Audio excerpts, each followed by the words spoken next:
Intussen maakt de dorpstimmerman een grote houten vogel.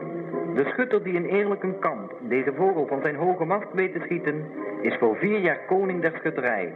En zie hier de koning.